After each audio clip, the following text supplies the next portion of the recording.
Pinakamagandang balita mga bossing itong inilabas ni Senator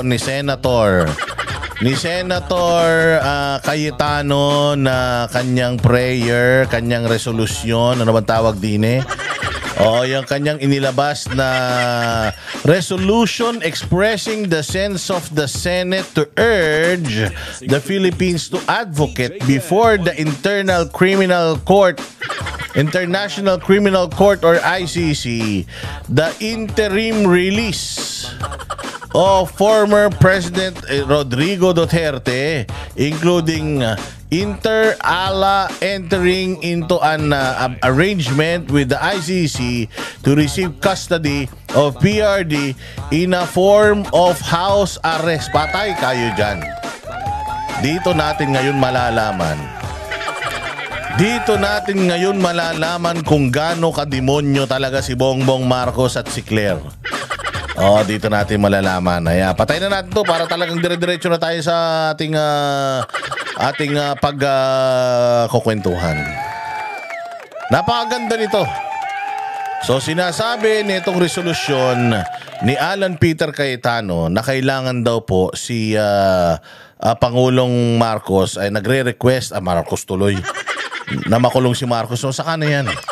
Nagre-request itong Senate sa ICC at sa Bayang Pilipinas. Natanggapin si Pangulong Duterte. Di ba? Basahin natin ng buo yan para mas maintindihan natin mga bossing. Ayan resolution expressing the sense of the Senate to urge the Philippines to advocate. As in lahat tayo. Kahit si General Torre, si Marbil, basta ikaw ay nasa Pilipinas, i-advocate daw natin, dapat daw gawin natin na before the International Criminal Court for the interim release of former President Rodrigo Roa Duterte, including inter alia entering into an arrangement with the ICC to receive custody of PRD in form of house arrest or modified house arrest or any other appropriate arrangement in the premises of the Philippine Embassy in The Hague, Netherlands. Ayan i-house arrest na lang daw natin, doon na sa Philippine Embassy.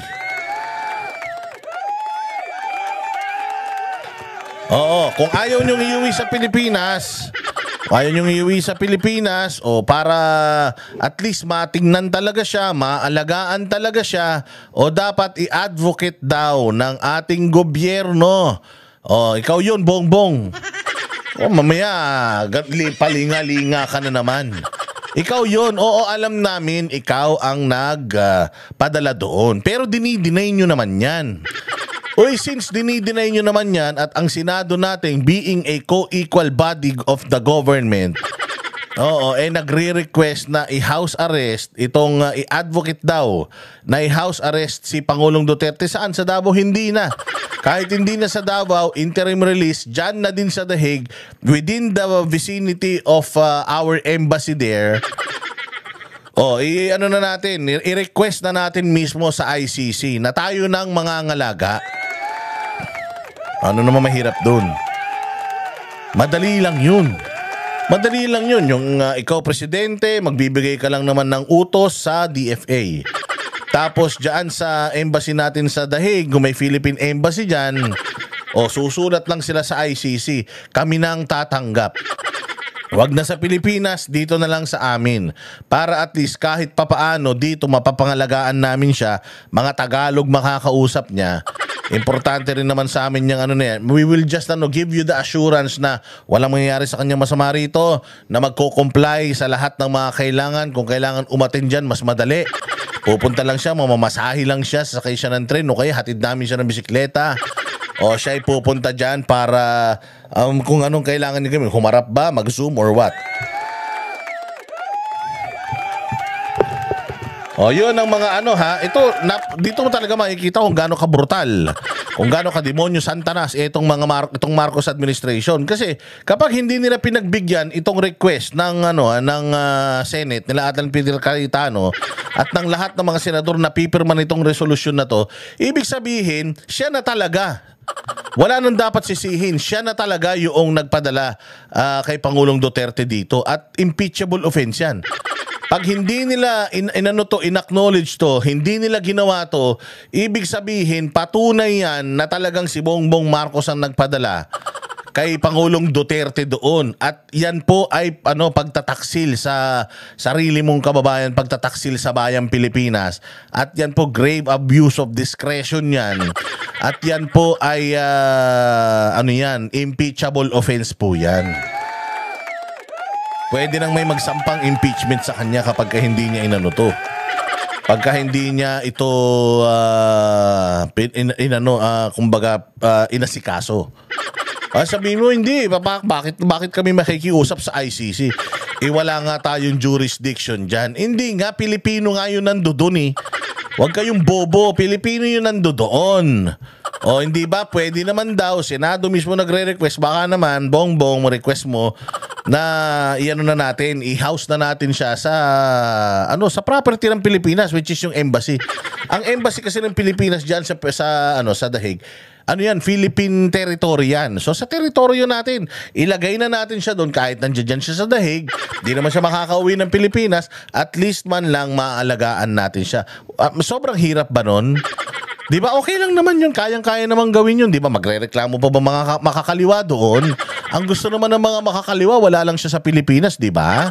Ang gusto lang naman ng mga makakaliwa, humarap siya sa ICC, di ba? O humaharap na siya sa ICC, nandoon na siya. O may interim release nga, pwedeng mapunta siya sa ibang bansa, pero ang nire-request na nga lang ng mga senador natin, doon na mismo sa The Hague.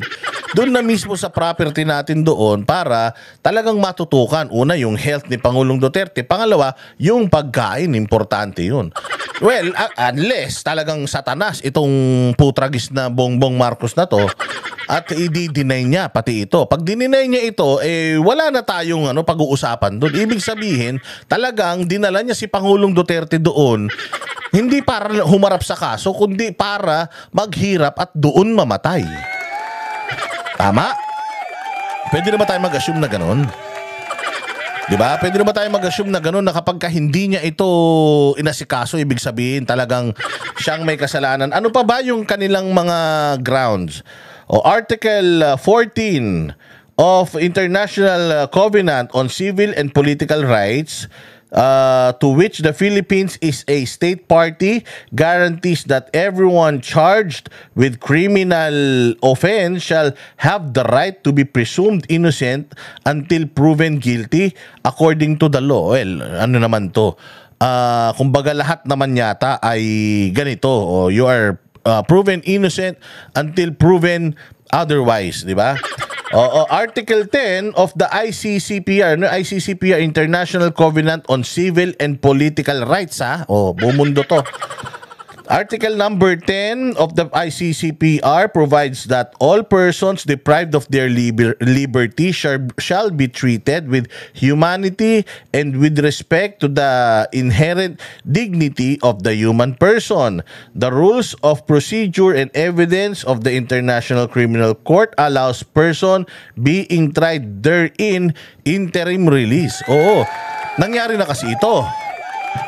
It was actually granted sa isang kaso ni Jean-Pierre Bemba Gombo, a Congolese rebel leader facing trial before the ICC for war crimes and crimes against humanity in the Central African Republic, who was released under specific conditions which included prohibitions on making public statements in the case, bawal lang pag-usapan yung kaso, di ba?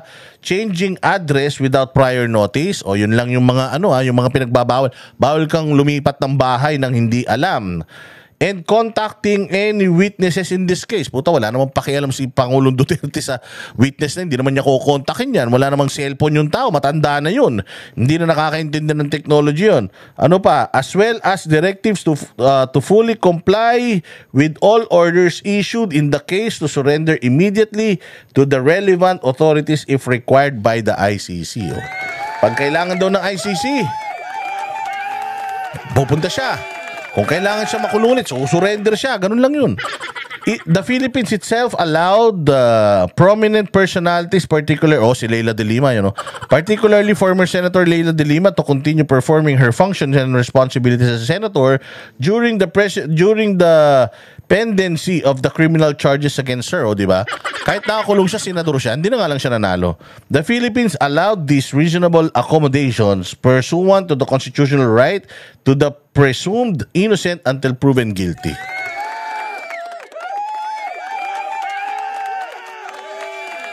So, si Pangulong Duterte ay innocent until proven guilty. In view of his old age and exclusion from any meaningful social interaction, the former president's health is in danger of deteriorating further. Oo, yun nga yun. Yun nga yung nakakalungkot eh. Kasi papayat na siya ng papayat. And sinasabi ni VP Sara, naghahabilin na nga. Ayaw daw niyang dito siya sa Pilipinas. Gusto niya pag namatay siya doon, i-cremate na lang siya at doon na lang daw yung kanyang abo. Ayaw niya nang umuwi ng Pilipinas. At naman, ganoon, Pangulo, wag kang ganoon. Matagal ka pa mamamatay. O maabot ka pa mga 270 years old. Oo, si Enrile nga, wala naman silbi sa buhay. Buhay pa hanggang ngayon. Di ba? Wala naman yung silbi. Sayang pa yung hangin na sinisinghot nun. Mantakin mo, ilang daan taon na yan. Yung mga sinisinghot na hangin yan, ilang kilo na yan. Simula nung pinanganak niya hanggang ngayon, sumisinghot pa ng hangin niya. Wala naman silbi sa bayan. Wala nang silbi sa buhay. Wala nang silbi sa mga Pilipino. Pero pinapasahod pa ng Pilipinas. O di ba? Dapat yan. Magpahinga na ikaw. Marami ka pang silbi, marami ka pang namomotivate, marami ka pang nai-inspire, at marami pang naniniwala sa iyo, at marami ka pang magagawa. Kaya kailang umabot ka ng mga 300 years old. O, bayaan mo na si Enrile nga umabot eh. Tagal-tagal na eh. Diyos ko, may listahan daw si kamatayan. Nakalimutan na yung listahan niya dahil nauna pa namatay si kamatayan sa kanya eh.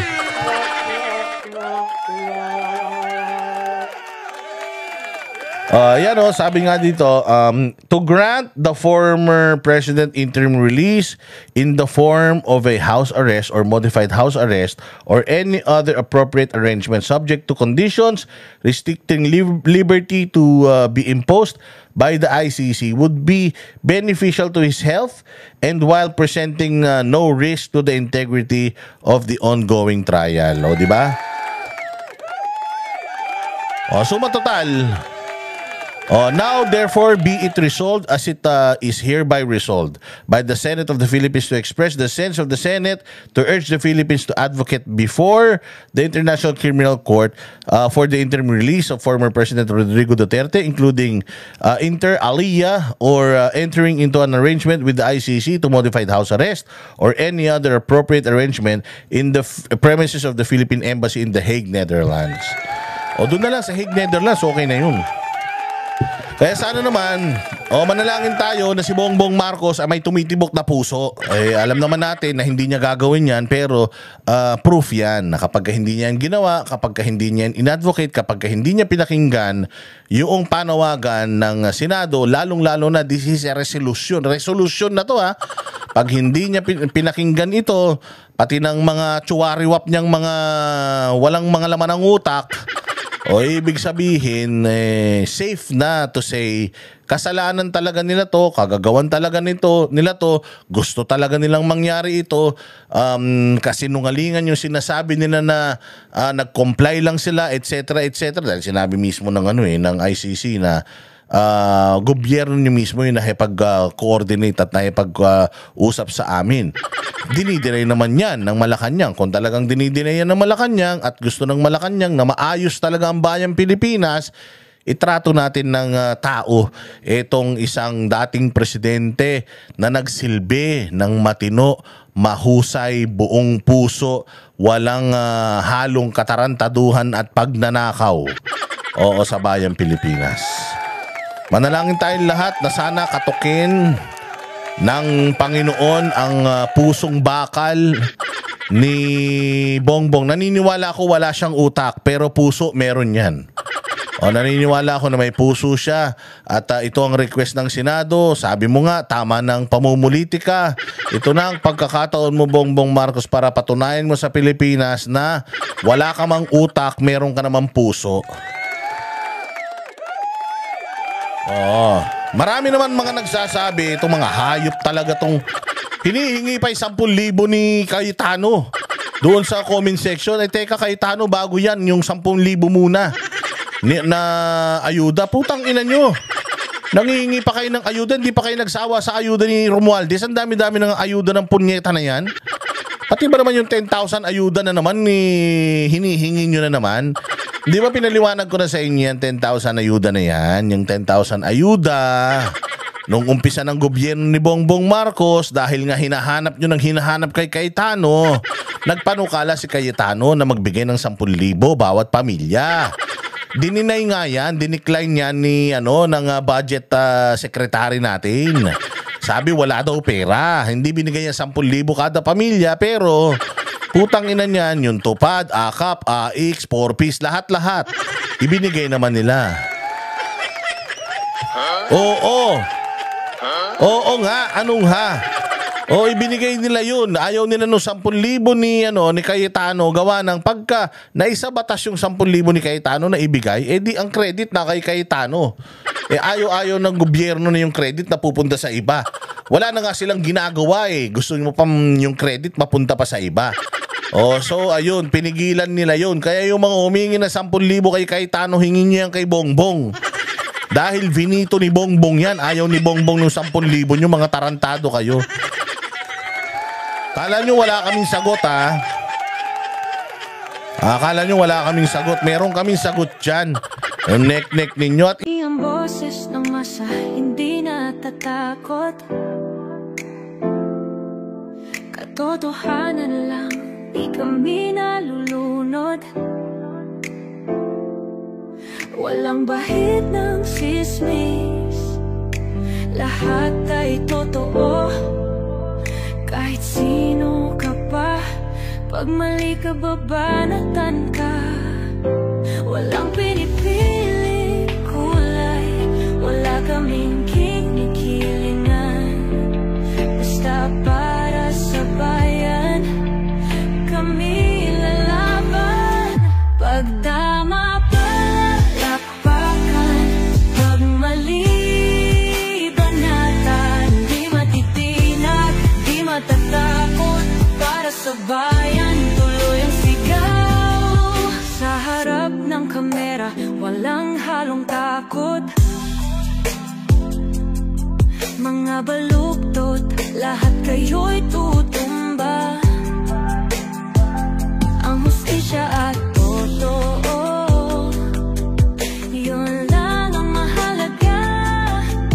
Kahit sinong harang, di kami matitinag. Walang pinipili